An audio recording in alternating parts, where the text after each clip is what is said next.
दोस्तों, मेरे एक दोस्त ने एक स्कूल बनाने का सोचा था। तो उसने मुझे पूछा कि भाई, साइंस के बारे में तू जानता है, तू साइंस पढ़ा चुका है और तुझे स्कूल में जॉब नहीं करनी, लेकिन मुझे अपने स्कूल में एक ऐसा बंदा चाहिए जो साइंस और मैथ को बहुत ढंग से संभाल ले। और वो ऐसा बंदा हो कि वो ना केवल साइंस मैथ्स को संभाले, बल्कि साइंस और मैथ की वजह से स्कूल का नाम और बड़ा हो और स्कूल आगे जाके बढ़ता जाए, बच्चे आते जाए। तो मैंने उसको बोला कि भैया, तू ऐसा बंदा ढूंढ कि जो बिना डरे तेरे मुंह पे तेरी गलती बता सके। तो मेरा दोस्त थोड़ा सा हंसा और उसने बोला, भाई तू ऐसे क्यों सुझाव दे रहा है मेरे को, ऐसी सलाह क्यों दे रहा है?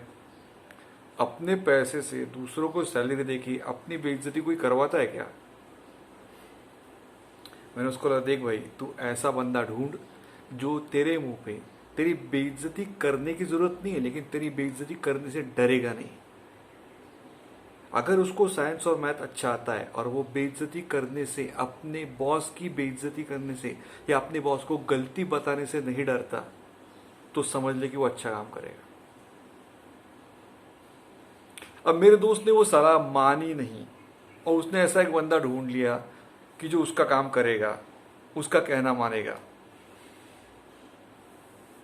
समस्या ये हुई कि जो मेरा दोस्त है वो पैसे तो डाल रहा है स्कूल में, वो डाल रहा था, स्कूल बना भी रहा था, लेकिन उसको खुद को साइंस और मैथ इतना अच्छा नहीं आता। और जो बंदा उसने रखा है, अपॉइंट किया है साइंस और मैथ पूरे स्कूल का यूनिट संभालने के लिए, इंचार्ज, वो बंदा खुद इतना कॉन्फिडेंट है ही नहीं। तो वो इसकी बात मानता रहा, मानता रहा, मानता रहा। इसके से क्या हुआ, साइंस और मैथ के बारे में सारे डिसीजन थे वो मेरा दोस्त लेता रहा, जिसको मैथ और साइंस इतना अच्छा आता नहीं। क्योंकि डिसीजन लेने वाला बंदा मेरा दोस्त था, जो पैसे तो डाल सकता है, लेकिन साइंस और मैथ के लिए जो इंटेलिजेंस चाहिए, जो विजडम चाहिए, जो अंडरस्टैंडिंग चाहिए, जो क्यूरियोसिटी चाहिए, जिज्ञासा चाहिए कि ऐसा क्यों हो रहा है, ऐसा क्या हो रहा है, ऐसा कैसे हुआ, इसका कारण क्या होगा, इस तरह से एनालिसिस करने वाला जो दिमाग चाहिए, वो मेरे दोस्त के पास है नहीं। वो पैसे तो डाल सकता है, लेकिन वो इस तरह से सोच नहीं सकता। लेकिन जो बंदा उसने अपॉइंट किया वो तो इसी की बात मान रहा था। तो मेरा दोस्त जो इतना एनालिटिक ब्रेन वाला है नहीं, वो सारे डिसीजन लेता गया और साइंस और मैथ के डिपार्टमेंट की धज्जियां उड़ गई। क्यों? क्योंकि सब लोग उसकी बात मानने लगे, हालांकि उसकी बात नॉलेज से नहीं, लैक ऑफ नॉलेज से आती थी। लेकिन बच्चे तो नॉलेज चाहते हैं ना। बच्चे थोड़ी चाहते हैं कि ये स्कूल का ओनर है तो इसको बस सलाम साहब करते रहो। बच्चे फीस दे के आए हैं, बच्चे चाहते हैं अच्छी शिक्षा मिले, अच्छा एजुकेशन मिले। तो ये सारा गणित वहां पे फेल हो गया जहां पे बच्चे स्कूल छोड़ने लगे। फिर उसने मेरी बात मानी और उसने ऐसा बंदा अपॉइंट किया कि जिस बंदे ने डायरेक्टली बोल दिया कि आपने जो टीम बना के रखी है ये साइंस और मैथ के टीचर्स की, ये सारी घटिया टीम है, इनको कुछ नहीं आता। मेरा दोस्त बड़ा ऑफेंड हो गया, गुस्सा हो गया। वो बोला, ऐसा कैसे हो सकता है? तो जो नया बंदा आया था उसने डायरेक्टली बोला, सर आप मेरी बात समझो, अगर आपने जो बंदा अपॉइंट किया है वो अगर आपसे डरता है तो वो ये चाहता है कि उसके नीचे वाले बंदे उससे डरे, और ऐसा करके नीचे वाला बंदा ये चाहेगा उसके नीचे वाला बंदा उससे डरे। ऐसा करके डर का नेटवर्क तैयार हो गया। नॉलेज का नेटवर्क तैयार नहीं किया आपने, आपने डर का नेटवर्क तैयार किया। मेरे दोस्त को अचानक समझ में आ गया कि मैं क्या कहना चाहता था। उसने मेरे को फोन किया, बोला कि मैं आज तेरी बात समझ गया। फिर उसके बाद उसकी स्कूल उसने संभाल ली। खैर वो अलग किस्सा है। मैं आज आपको ये इसलिए बता रहा हूं क्योंकि गुलाम नबी आजाद ने आज जो रेजिग्नेशन दिया उसके बाद ये बात बहुत क्लियर और रेलेवेंट हो गई है। कैसे, मैं आपको बताता हूं। नमस्कार, मेरा नाम है सुयोग और आपका स्वागत है मेरे यूट्यूब चैनल पर। आज जो इस्तीफा दिया है गुलाम नबी आजाद ने, उस इस्तीफे के साथ उन्होंने एक खत लिखा है कांग्रेस के अध्यक्षा सोनिया गांधी को, और उस खत में उन्होंने कहा है कि राहुल गांधी की इन गलतियों की वजह से, इन बेवकूफ़ाना हरकतों की वजह से पार्टी का बहुत नुकसान हुआ है, पार्टी की छवि खराब हुई है, लोग विश्वास नहीं करते पार्टी पे। अब जो मेरे दोस्त की प्रॉब्लम थी वही सोनिया गांधी की प्रॉब्लम है। मेरा दोस्त भी चाहता था कि उसने जो बंदा अपॉइंट किया है वो वही बात बोले जो सुनने में अच्छी लगे, इसलिए वो सारे लोग ऐसे अपॉइंट करता गया जो अपना काम ढंग से नहीं करते लेकिन अच्छा बोलते, बस ऊपर अपने बॉस को बोलते boss you are good, you are very good, आपसे आपसे बहुत कुछ सीखने को मिलता है बॉस। बॉस खुश है सुन के, लेकिन स्कूल में आने वाले बच्चे खुश नहीं ना। तो जैसे उस स्कूल में बच्चे खुश नहीं है, वैसे कांग्रेस पार्टी के साथ वोटर्स खुश नहीं है, इस देश के नागरिक खुश नहीं है, क्योंकि कांग्रेस पार्टी उनकी कोई जिम्मेदारी लेती नहीं है। भारत के लोगों को क्या चाहिए असल में, इसके अलावा कांग्रेस पार्टी को कोई लेना देना ही नहीं है। कांग्रेस पार्टी का एक ही एजेंडा गए 20 साल से चल रहा है, किसी न किसी तरह राहुल गांधी को एस्टेब्लिश करना है, किसी न किसी तरह राहुल गांधी को सेट करके रखना है, किसी न किसी तरह से राहुल गांधी को चुनाव जितवाना है। पूरी कांग्रेस पार्टी 20 साल से इसी झमेले में फंसी हुई है। आज तक उनको समझ में नहीं आ रहा है कि राहुल गांधी की जिम्मेदारी है कांग्रेस को चुनाव जितवाए।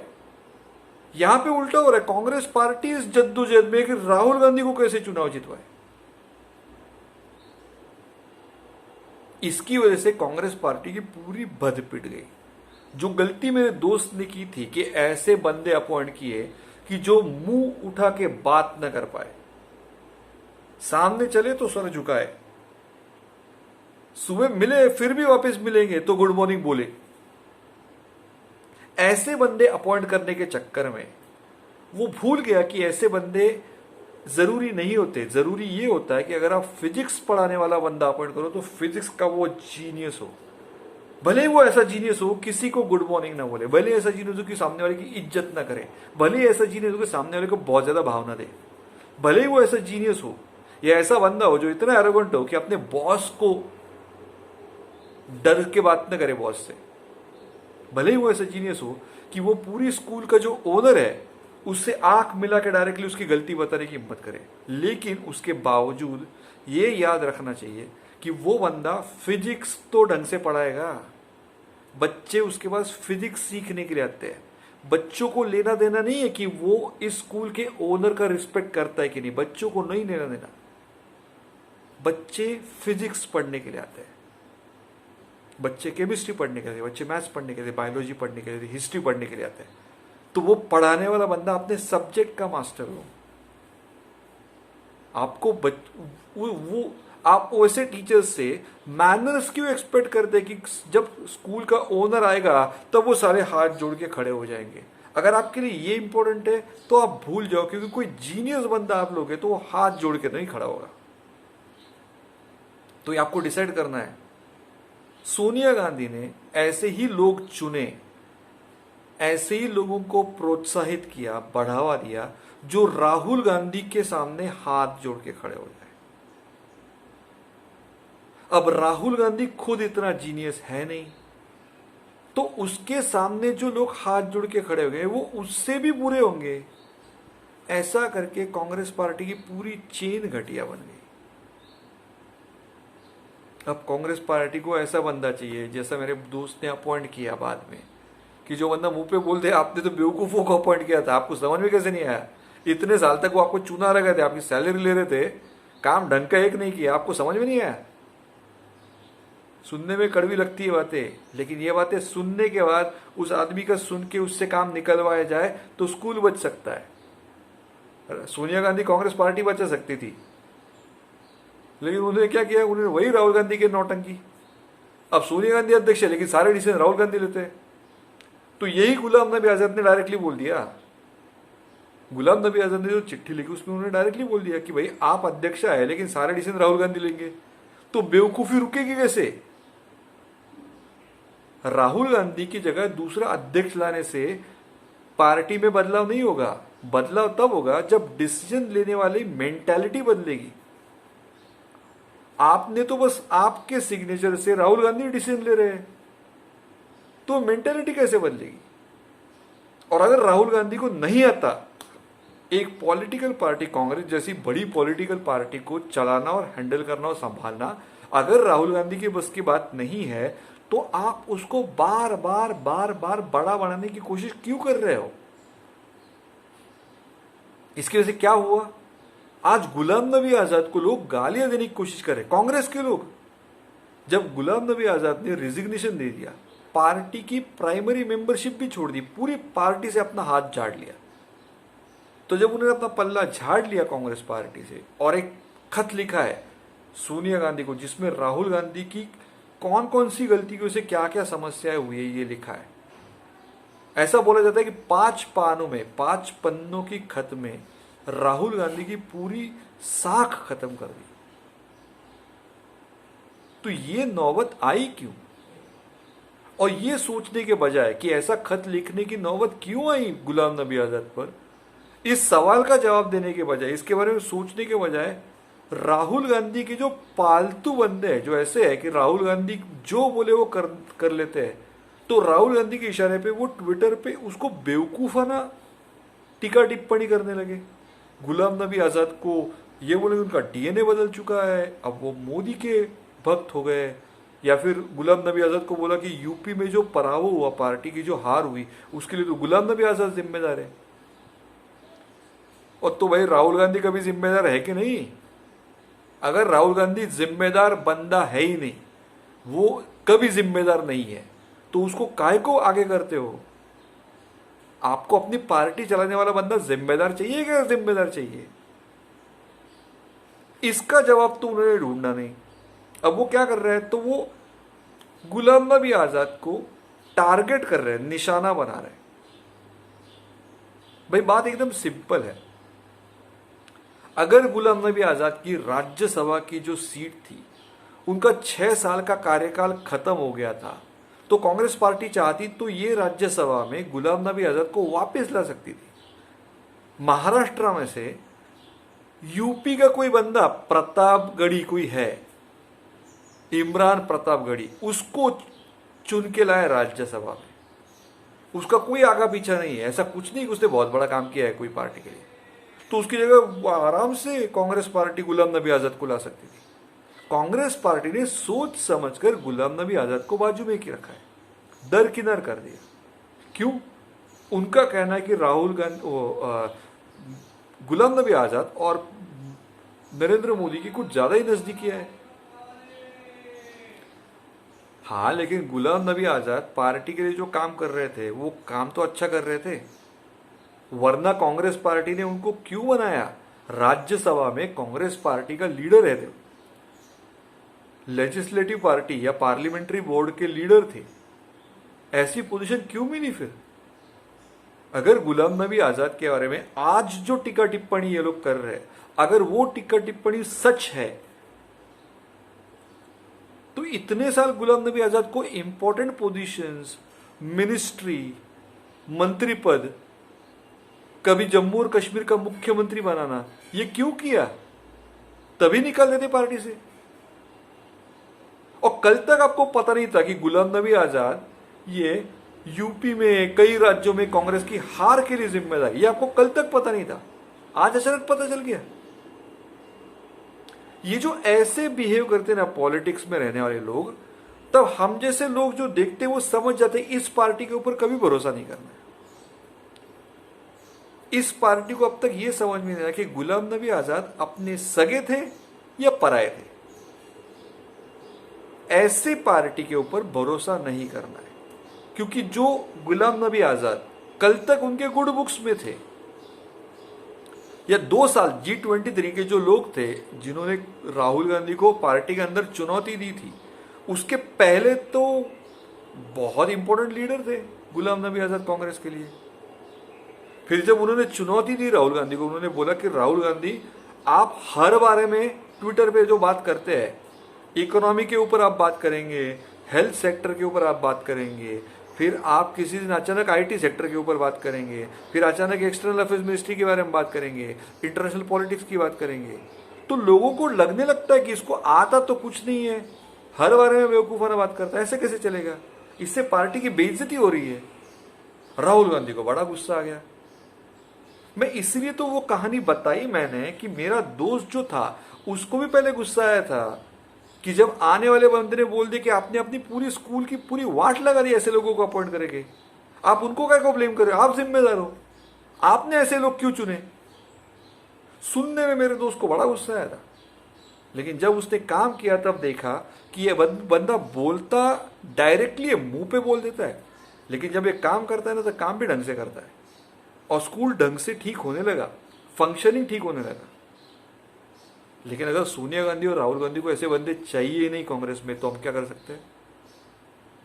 मैं वापस बता रहा हूं, मेरे दोस्त का जो स्कूल था उसने पहले दिन मैथ और साइंस के लिए जब गलत बंदा चुना तभी शुरू हो गया था उसकी स्कूल के अंदर की मैथ और साइंस डिपार्टमेंट का डिक्लाइन। मैथ और साइंस डिपार्टमेंट का घटिया होना उसी दिन शुरू हुआ जब उसकी जिम्मेदारी किसी बेवकूफ को दे दी। इसी तरह जब कांग्रेस में राहुल गांधी को अध्यक्ष बनाया गया या उपाध्यक्ष बनाया गया, तभी कांग्रेस पार्टी की खत्म होने की प्रक्रिया शुरू हो चुकी। नतीजा दिखने में आपको टाइम लगता है, लेकिन वो पहले ही होता है ना।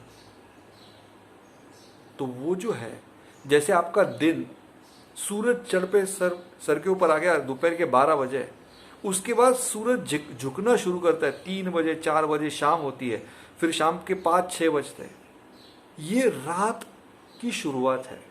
आपको अभी भी रोशनी दिखाई दे रही है, अभी भी सूरज है, लेकिन वो झुक रहा है।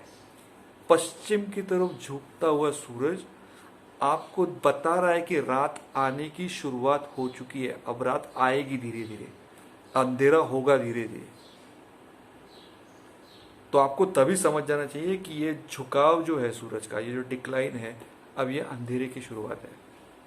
राहुल गांधी के उपाध्यक्ष और बाद में अध्यक्ष बनते ही जो कांग्रेस पार्टी में शुरू हुआ, तभी क्लियर होने लगा था कि आगे क्या होगा। सोनिया गांधी, राहुल गांधी और प्रियंका गांधी और वो सारे पार्टी बाकी जो उनके जो स्तुति और उनके जो उनकी निष्ठा में और उनकी प्रशंसा में बड़े बड़े स्तोत्र गाने वाले जो भाड़ बैठे हुए वहां पे, उनकी वजह से उनको समझ में नहीं आता। एक तो ये राहुल गांधी, सोनिया गांधी और प्रियंका गांधी समझना ही नहीं चाहते कि उनकी क्या गलती है, और उसके बाद जो उनके सामने भयानक रियलिटी आ सकती थी जिसकी से उनकी शायद आंख खुल जाए, वो उनके सामने रियलिटी आती नहीं, क्योंकि उनके बाजू में इतने भाड़ बैठे हुए उनकी स्तुति करने वाले, उनकी प्रशंसा करने वाले, कि उनको कभी समझ में ही नहीं आता। खैर, जिनको समझ में नहीं आता उनको देश चलाने के लिए तो नहीं दे सकते ना लोग। जो आदमी अपनी पार्टी नहीं संभाल सकता, या जो परिवार अब प्रॉब्लम में है कांग्रेस पार्टी, उसको वापस अपनी अच्छी जगह पे लेके नहीं जा सकता, जाहिर वो अपने देश का भला कर नहीं पाएंगे, तो उनको कोई नहीं चुनेगा। ये इतनी सिंपल सी बात है, पता नहीं उनको समझ में क्यों नहीं आ रही। मुझे राहुल गांधी के ऊपर टीका टिप्पणी करने में कोई इंटरेस्ट नहीं, मेरे वो मैं बोर हो चुका हूं उस सारे एपिसोड से। मेरा पॉइंट सिर्फ इतना है कि आप किसी भी चीज को, किसी भी बिजनेस को देख लो और आप देखो क्या ऐसे बंदे को आप उसका मुखिया बनाओगे। जैसे मेरे दोस्त ने मैथ और साइंस की डिपार्टमेंट को एक अपनी बात मानने वाला बंदा बिठा के दिखाया, और उसने देखा अपनी स्कूल का क्या प्रॉब्लम होता है आगे जाके। तो भाई राहुल गांधी तो किसी की नहीं मानेगा, लेकिन उसको आता भी तो कुछ नहीं है, और राहुल गांधी हमेशा अपनी बात मानने वाले लोग अपॉइंट करेगा जो उसकी बात माने। तो भाई जो बदपिट रही है उसमें कोई किसी को क्यों दोष दे। तो ये जो आज दोष दे रहे हैं गुलाम नबी आजाद को, ये खुद ही वो बेवकूफ है जिनकी वजह से कांग्रेस पार्टी की हाल है। खैर, मेरा अंतिम मुद्दा सिर्फ इतना है कि आप कुछ भी कर लो, लेकिन आपने जो डिसीजन लिया है वहीं से शुरुआत होती है। मैं अपने बच्चों को, जो मैं पढ़ाता था, अपने बच्चों को बताता था स्कूल में या फिर क्लासेस में, कि भैया ऐसा मत सोचना कि आप जब एग्जाम हो जाएगी तब आपके पेपर चौंकेंगे, फिर आपका मार्कशीट प्रिंट होके आएगा। अभी मेरे सामने बैठ के आप क्लासरूम में जिस तरह से हल्ला कर रहे हो ना, आपके नंबर प्रिंट होना शुरू हो चुका है, लेकिन वो 100 में से 80 नहीं प्रिंट हो रहे, 100 में से 55 प्रिंट हो रहे हैं, क्योंकि आप उस तरह से ध्यान ही नहीं दे रहे हो, तो आप 80 तक पहुंच नहीं पाओगे। अभी प्रिंट हो रहे हैं आपके मार्क्स, आपको पता नहीं है, बस आपको लगता है तब प्रिंट हो गए। तो राहुल गांधी जो रोज करते वहीं पे अगली लोकसभा चुनाव में कांग्रेस पार्टी का क्या होगा, ये रिजल्ट कार्ड प्रिंट होना शुरू हो चुका है। अगर आपको ये वीडियो पसंद आए तो प्लीज लाइक कीजिए, अपने दोस्तों के साथ शेयर कीजिए और मेरे चैनल को सब्सक्राइब कीजिए। प्लीज बेल आइकन दबाना ना भूलिए ताकि जब भी मैं वीडियो करूं आपको उसकी नोटिफिकेशन मिले। धन्यवाद।